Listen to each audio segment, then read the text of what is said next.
Farmacias del ahorro, te queremos bien. Bueno, continuamos.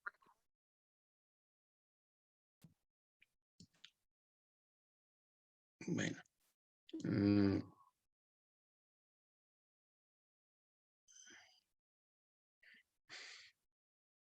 Bueno, una vez se hizo el diagnóstico de una mola, sobre todo de una mola completa, que es la más común, la más frecuente, pues hay que evacuarla.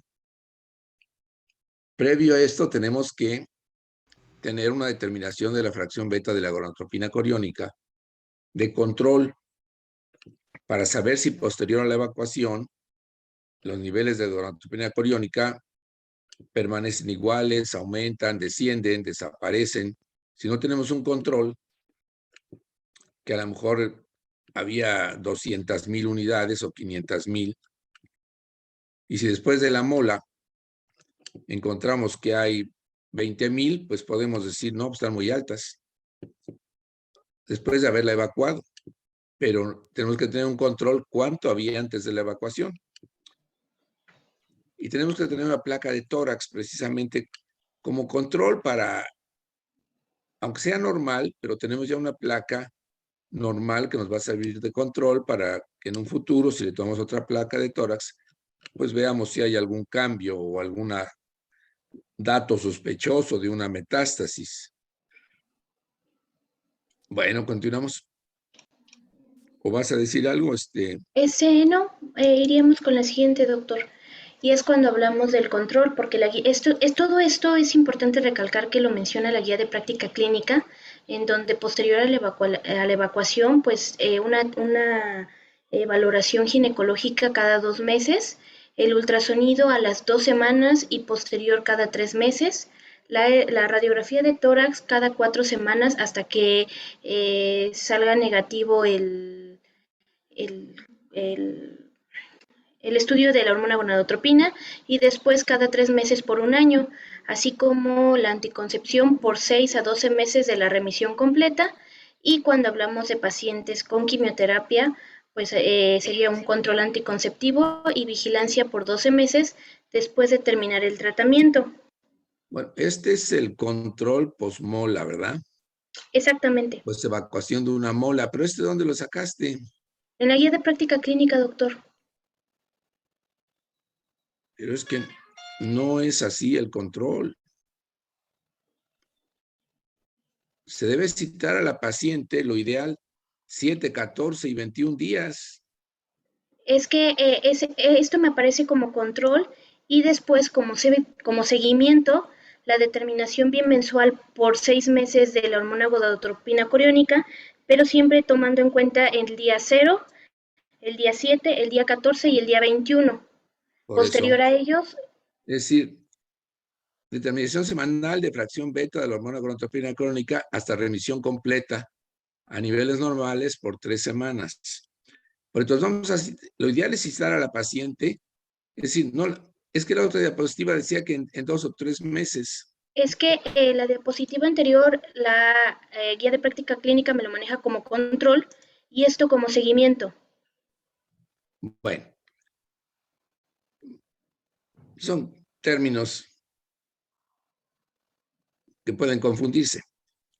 Cuando una paciente evacuamos una mola, lo ideal es que la citemos mínimo 10, 15 días después, con una determinación de la fracción beta de la hormona gonadotropina coriónica.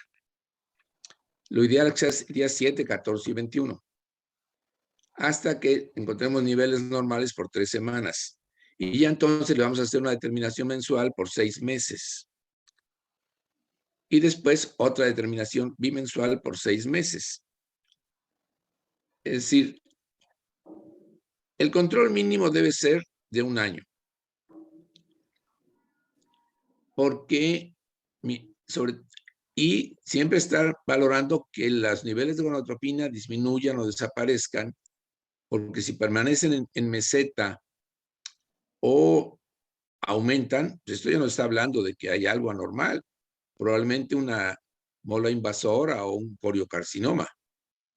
Por eso es lo importante de hacer el seguimiento de la paciente a la cual se le evacuó la mola. Bueno, la que sigue. O la anterior, por favor. La otra, acá, bueno. Ultrasonido dice a las 2 semanas y cada 3 meses, rayos X de tórax cada 4 semanas hasta que salga negativo. Pero que salga negativo la gonadotropina coriónica, como mencionaste, ¿verdad? Sí, así es. No que salga negativa la radiografía. La anticoncepción es muy importante. Mínimo debe ser por 6 meses. Y lo ideal por 12 meses. Aunque los autores hablan de que algunos con 6 meses es suficiente. Claro, siempre y cuando todas las determinaciones de la fracción beta de la gonadotropina coriónica sean negativas. ¿Por qué es la anticoncepción? Porque si se llega a embarazar la paciente, pues se van a elevar los niveles de la fracción beta de la hormona gonadotropina coriónica. Y en una paciente que estamos controlando o llevamos un seguimiento posmola, de repente si la paciente se elevan los niveles de gonadotropina coriónica y no tenía anticoncepción, pues no sabemos si es por un coriocarcinoma o porque se haya o por un embarazo nuevo. Entonces, por eso siempre debe de preferencia manejarse con anticonceptivos orales. Bueno, la que sigue. La que sigue. En este caso es una gráfica en donde podemos observar lo que serían los niveles de gonadotropina que tienen que ir disminuyendo, como lo vemos en la línea azul. Es como usted lo mencionaba, doctor, si hay bueno, los niveles de gonadotropina no aumentan, pues se quedan en meseta y es cuando podemos sospechar de una enfermedad trofoblástica maligna.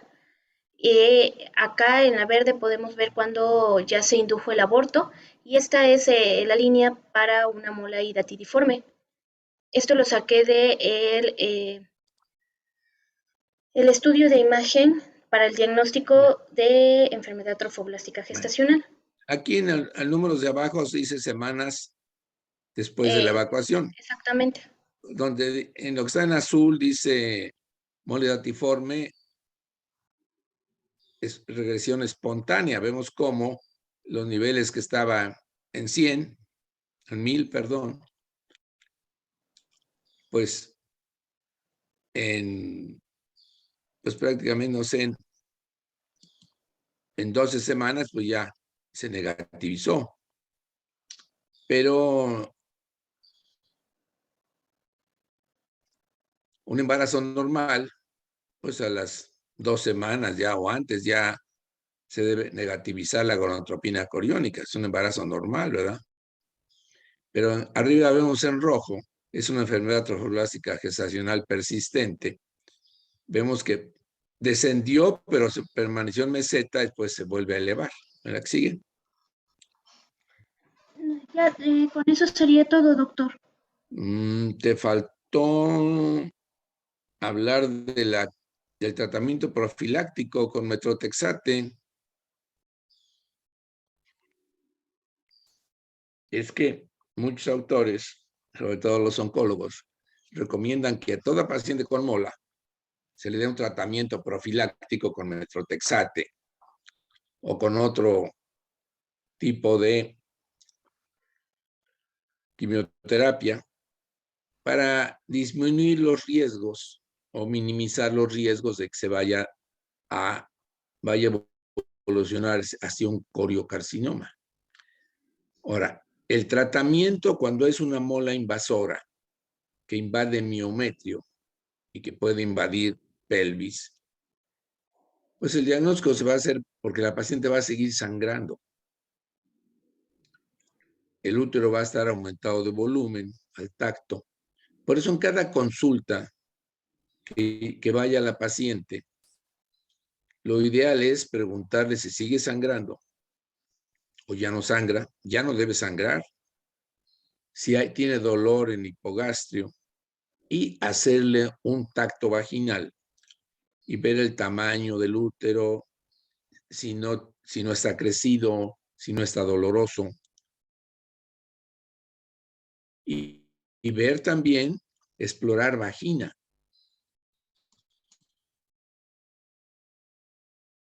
¿Por qué explorar vagina? A ver, Aldo Vázquez.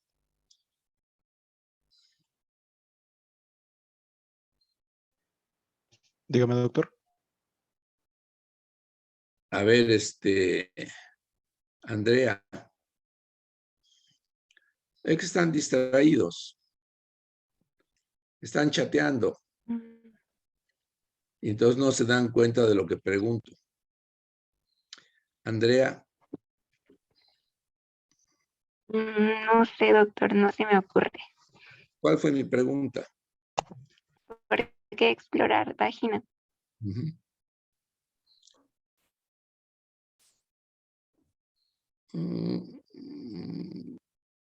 A ver, Andrés, ¿por qué explorar vagina? Para observar si no la mola invadió la vagina, si no está viendo lo que comentaba Porque hace su rato. compañera habló que uno de los sitios frecuentes de metástasis del coriocarcinoma es la vagina y la vulva, pero sobre todo la vagina. Mencionó como sitios frecuentes, ¿cuáles, Manuel? A ver. El más común, el pulmón, ese es el primero con un 80%, después la vagina con un 50%, después venía el ovario, no, el ovario es hasta el último, creo que es el 10% el ovario, también me enseñó riñones, también me enseñó el hígado, colon, no, el riñón, los riñones, hígado, el ilio. ¿y cuál faltó? A ver, Sistema nervioso central. A ver, Belín, sistema nervioso central. Por eso tenemos que explorar vagina, porque es muy fácil como lo exploramos con un espejo vaginal. Es raro, ¿verdad? Yo he visto, creo que 2 casos de coriocarcinoma en vagina secundarios a mola hidatiforme. Es raro. Claro, no soy oncólogo y generalmente esos casos se refieren al oncólogo. Pero, por ejemplo, muchos años en el hospital del IMSS de Orizaba no teníamos oncólogo. Varios años no hubo un oncólogo. Entonces, todo nos llegaba a los ginecólogos. Y luego hubo un oncólogo, pero no estuvo como un año y medio y se fue. Hasta que ya llegó el doctor Yanahara, pero nada más era él el único oncólogo. Después ya con los años llegó el doctor Vázquez. Hubo otros oncólogos, pero nada más estaban por unos meses, se iban, o les daban la base en Córdoba, en Coatzacoalcos. Entonces, pues yo vi 2 casos de coriocarcinoma en vagina. Una mujer que tiene antecedentes de una mola, que tiene una lesión ulcerada o sangrante en la vagina, pues biopsia, hay que hacer biopsia. Seguramente es un coriocarcinoma. Entonces, si esa paciente se le hace un ultrasonido de control para ver si ya no hay restos de tejido molar dentro del útero y sobre todo si sigue sangrando. Si sigue sangrando o si la fracción beta de la gonadotropina coriónica no se negativiza, hay que hacer un ultrasonido. A lo mejor estamos ante una mola invasora que está invadiendo el miometrio. En esos casos, pues muchas veces el tratamiento es la histerectomía, quitar el útero, porque así ya resolvemos el problema. Pero te faltó hablar, ¿cómo te llamas? Ameyalio, ¿cómo te llamas? Sí, doctora Meyali. Me debes el manejo profiláctico con metrotexate o no sé qué otro medicamento para la mole hidatiforme. Y ver las dosis así a grandes rasgos. No vamos a meterlo mucho en... Pero sí ver qué medicamentos se usan y a qué dosis y por cuánto tiempo. Para que me lo digas la próxima clase. Sí, doctor. Tienes que complementar eso. Eso lo puedes sacar de un libro, pues del Williams, de la norma oficial mexicana, o de un libro de oncología. ¿Verdad? Bueno. Bien, Amiyali, ¿quién sigue? Yo, doctor, con pelvis ósea. Empezamos con pelvis ósea. Todavía no subas tu presentación a Meyali hasta que esté completa. Sí, doctor.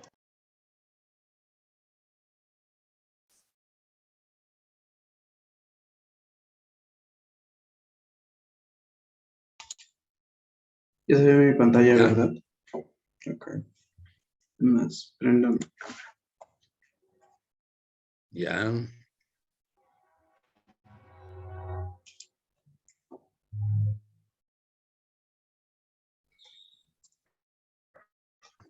Mi bibliografía, doctor, si la quiere revisar, por favor.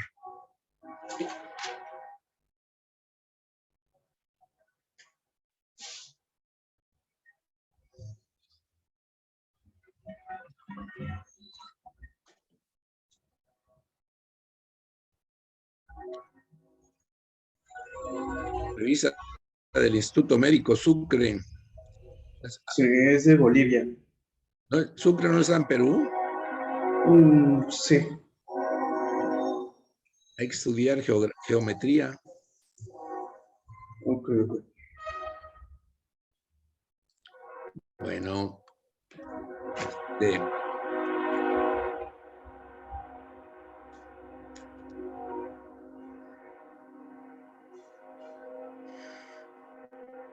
empezamos, Ok. por favor. Bueno, vamos a empezar tal cual lo que es la pelvis.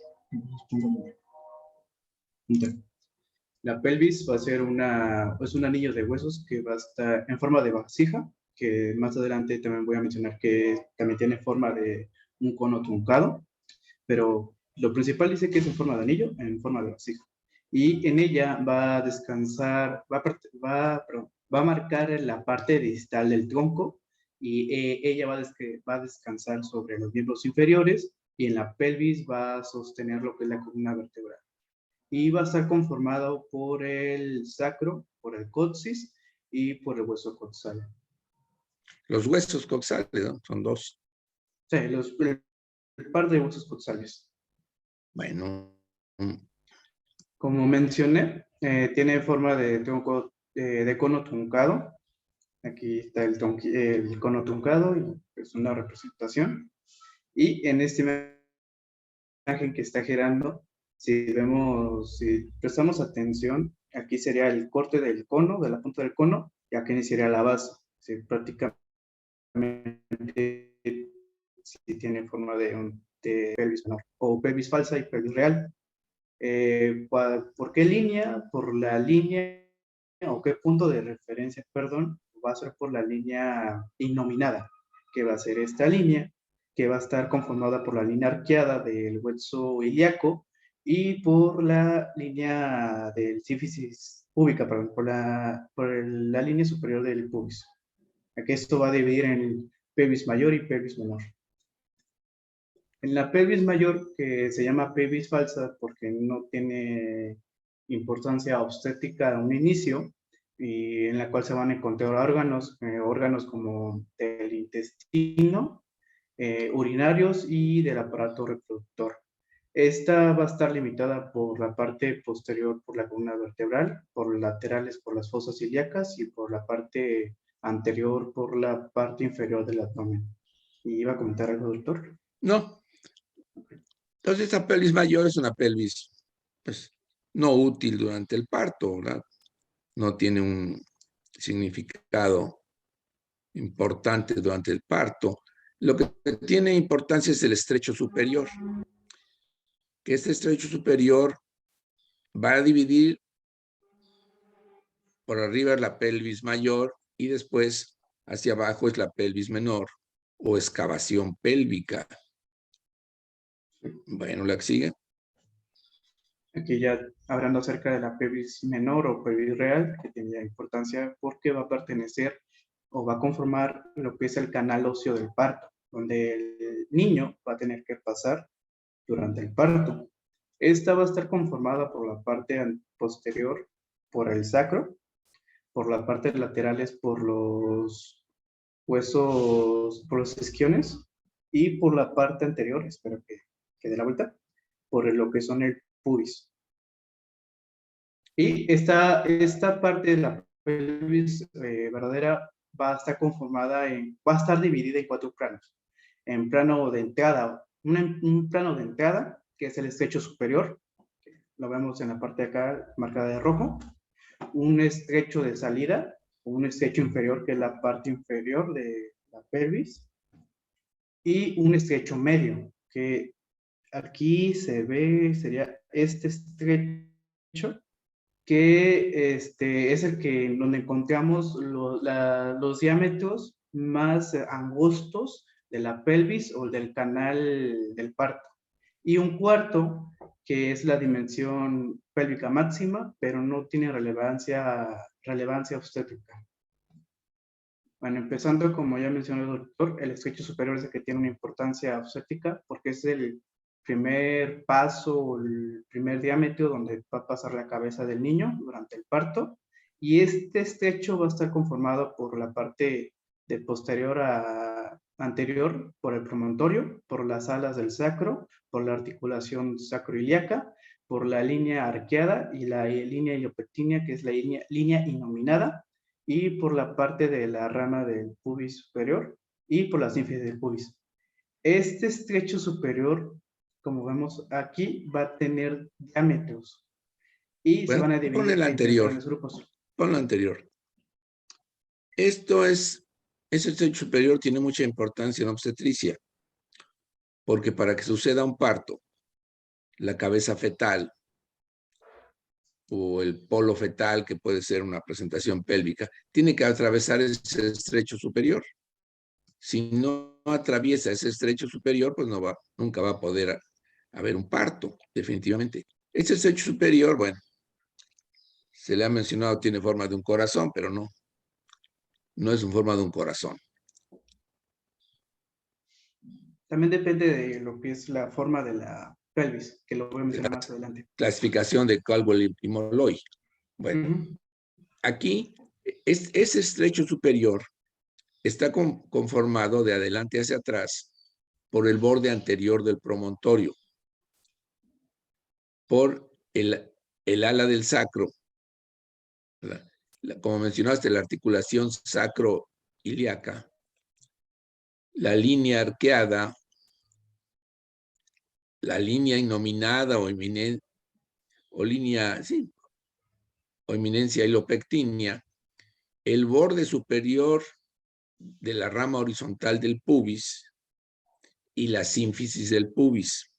Si nos vamos de nuevo hacia el otro lado, la sínfisis del pubis, el borde superior de la rama horizontal del pubis, la eminencia hilopectínea, la línea arqueada, la articulación sacroiliaca, el borde anterior del ala del sacro y el borde anterior del promontorio, que es la unión de la quinta vértebra lumbar con el sacro. Este es el estrecho superior de la pelvis.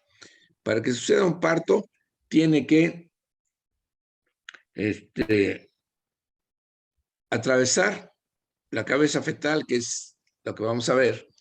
Es estrecho. Si no la atraviesa, pues no puede haber un parto, definitivamente. Entonces, la que sigue.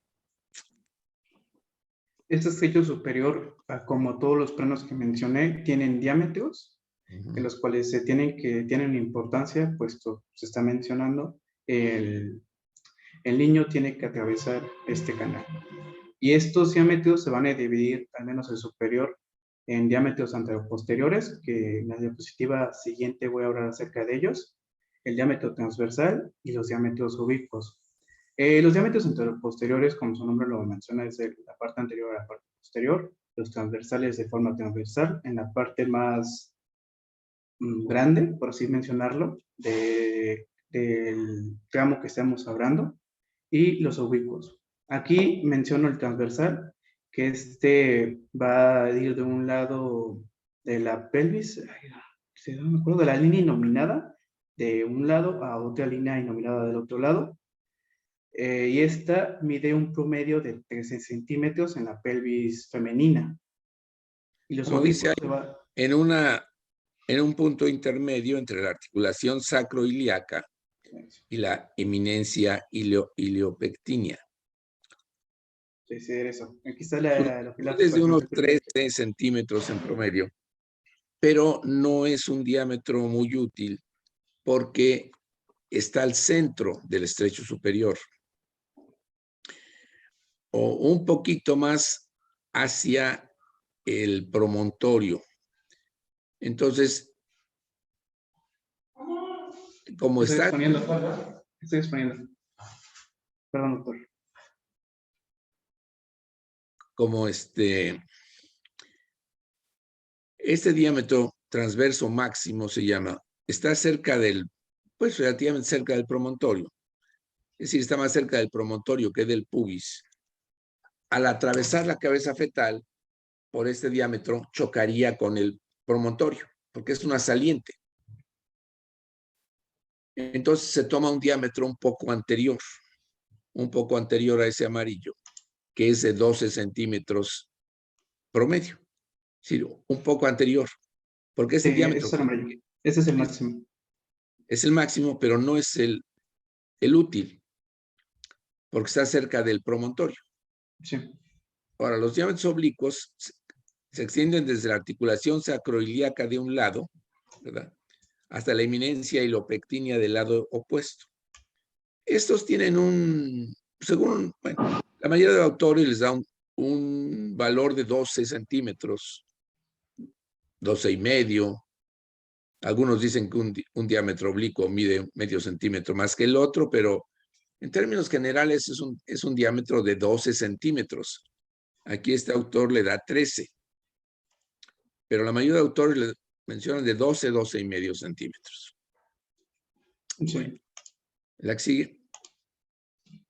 Ahora, los diámetros anteroposteriores que son de importancia, pues esto representa los estrechos, bueno, los diámetros del canal de parto, en el cual vamos a encontrar el conjugado obstétrico o el diámetro verdadero, que es la literatura menciona que es el diámetro más estrecho que se va a presentar en el canal de parto. Y hay tres diámetros en la parte superior, que es el diámetro suprapúbico o conjugado verdadero, el diámetro promonto retropúbico y el diámetro subpúbico. Estos diámetros van a tener de inicio siempre el promontorio y diferentes puntos en lo que es en la superficie del pubis. El primero va a ir a la parte del borde superior, el verdadero, el conjugado obstétrico va a ir a una eminencia del culmen que se encuentra en la parte retro del pubis y el último va a ser el borde inferior del pubis. El primero, bueno, yo ya mencioné sus mediciones y también algo que tengo que mencionar es que el conjugado diagonal es el que se puede medir clínicamente. El que ahorita en las siguientes diapositivas voy a mostrar cómo se mide. Y estos tienen diferentes medidas. Como acá mencionamos, el conjugado suprapúbico tiene un diámetro de 11 centímetros. El conjugado obstétrico, aquí en la imagen dice 11 centímetros, pero es en realidad 10.5 centímetros, en la que la mayoría de la literatura menciona. Y el conjugado diagonal, o creo que también lo llegan a mencionar como, no sé, conjugado diagonal, perdón. Este llega a medir 12 centímetros de acuerdo a la, literatura que estoy tomando. Esta imagen tiene diferentes medidas porque pues me la robé de internet. Iba a contarlo. Bueno, los diámetros anteroposteriores, como mencionaste, son los más cortos. Los diámetros oblicuos o transversos son los más amplios. Se dividen en tres: el diámetro suprapúbico, que va del el diámetro promonto suprapúbico, se llama promonto suprapúbico, va del promontorio al borde superior del pubis y mide en promedio 11 centímetros y también se llama conjugado verdadero. El diámetro promonto retropúbico, ese que está en rojo, va del promontorio a la cara posterior del pubis y tiene una longitud más o menos de 10 centímetros y medio. Es que el pubis es alto, ¿verdad? Y en la cara posterior tiene una saliente. Entonces, aunque el conjugado anatómico mida, o que el conjugado diagonal de abajo mida 12 o 12 centímetros y medio, es más corto el conjugado obstétrico que va del promontorio a la cara posterior del pubis, porque aquí hay una saliente, entonces ahí va a chocar la cabeza en esa saliente, entonces se disminuye el diámetro. Entonces, el diámetro útil, el diámetro que se va a utilizar durante un parto, es el diámetro conjugado obstétrico o conjugado verdadero, que es el promonto retropúbico. Porque el otro puede medir 12, 13, 14, pero como hay una saliente en la cara posterior del pubis, pues tenemos que tomar el diámetro menor, ¿no? Es decir, porque va a haber un obstáculo ahí para el paso de la cabeza fetal. Entonces vamos a tomar el diámetro menor, que es el conjugado obstétrico. La ventaja del diámetro conjugado diagonal o promonto subpúbico es que lo podemos medir clínicamente. A ver tu diapositiva, a ver qué dice. Bueno, se va a hacer un tacto, hacemos un tacto, pero acá está el pubis, digamos que este es el pubis. Entonces vamos a hacer un tacto y con un dedo de preferencia hacia arriba, el dedo pulgar, tratando de tocar el promontorio. Más vamos a poder introducir 2 dedos. Tratamos de tocar el promontorio. Que nos sirva como de tope este dedo, porque si no, pues podemos introducir los dedos así, no. Tratamos de tocar el promontorio. Si es un diámetro promonto subpúbico, que es el que se está midiendo acá del promontorio al borde inferior del pubis, muy amplio, inclusive no vamos a tocar el promontorio, no lo vamos a tocar. Decimos, es un diámetro amplio, no toco el promontorio. Sobre todo una mujer que si tiene una mano chica, pues no, muchas veces no tocan el promontorio. Ahora, si lo tocamos, medimos desde donde tocamos el promontorio, bueno, vamos a poner que aquí quedó el pubis, acá. Medimos de acá a acá cuánto mide. Vamos a poner que mida 12 centímetros. Que mida 12 centímetros. Pero es un diámetro no útil. Para el diámetro útil es el promonto retropúbico o conjugado obstétrico. Entonces le restamos 1,5 centímetros. Entonces, como dice ahí, 12 centímetros menos 1,5, ¿cuánto nos da?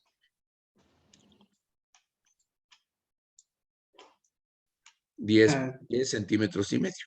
Un diámetro promedio para un diámetro promonto retropúbico o conjugado obstétrico. Pero eso no los podemos medir. Los podemos medir, pero por medio de una radiografía, por medio de ultrasonido, pero clínicamente es muy fácil medir el promonto subpúbico.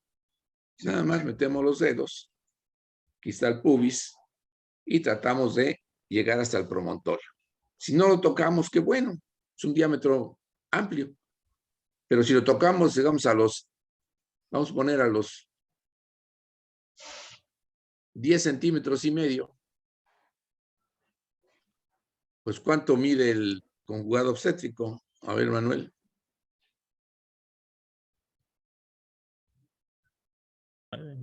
9. 9 centímetros, un diámetro muy, muy estrecho. Bueno, continuamos. Sí, sí.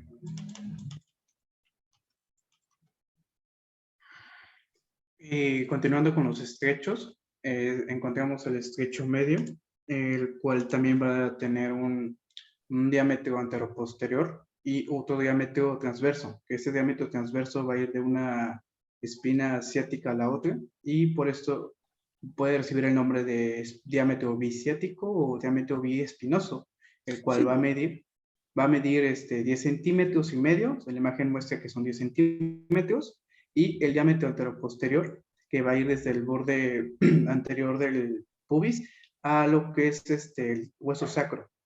Ese va a medir alrededor de 11.5 centímetros y en el sacro va a ser la cuarta vértebra sacra. Pero esto tal cual no te lo menciona tanto la literatura, se salta el superior y directamente al Bueno, los que el saben. diámetro biciático o bien espinoso, mira en promedio, ¿cuánto dices? 10.5 centímetros. Este lo vamos a medir. Se puede medir por una radiografía, pero ya prácticamente las radiografías no se utilizan en la obstetricia. Hacemos un tacto y a los lados de la pelvis palpamos las espinas ciáticas. A pesar de que están cubiertos por los músculos de la pelvis, se palpan muy bien, se palpa una saliente. Palpamos de un lado y palpamos del otro. Es muy difícil que podamos medirlo, decir, pero sí decimos que las espinas son muy prominentes o que no son prominentes. Porque a veces encontramos unas espinas muy prominentes, aunque están, digo, cubiertas por la musculatura, pero sí se palpa perfectamente de un lado de la pelvis y luego hacemos el tacto del otro lado y palpamos las espinas. No lo medimos porque no es fácil medirlo, pero decimos son espinas muy prominentes o poco prominentes, ¿no? Nada más nos conformamos con eso, y es medir las espinas ciáticas. Bueno, la que sigue. Sí. Para el sexo inferior, el cual va a ser conformado por, menciona la literatura que tiene forma de triángulo, voy a tratar de dibujar. Zurrador, no, ahí está, con este. ¿Cuál su vértice va a ser lo que es la sínfisis del pubis? La base va a pertenecer a lo que son los ligamentos sacroiliactíticos mayores y el coxis. Y pues este está conformado el sexo inferior. Y los laterales es por la rama isquiopúbica que va hacia la punta que ya mencioné, va a ser la sínfisis del pubis. Bueno, van a ser los isquiones o el diámetro biisquiático. Señálalo. Ese es el diámetro. Ponle otro color para que se note. Sí, de hecho, los tengo en la siguiente diapositiva. No los tengo, pero acá los menciono. Ahorita los dibujo. Sería de aquí a aquí. Bueno, ese diámetro también lo podemos medir clínicamente. ¿Cuánto mide ese diámetro? Mide 11 centímetros. Mencionaba que es el más grande.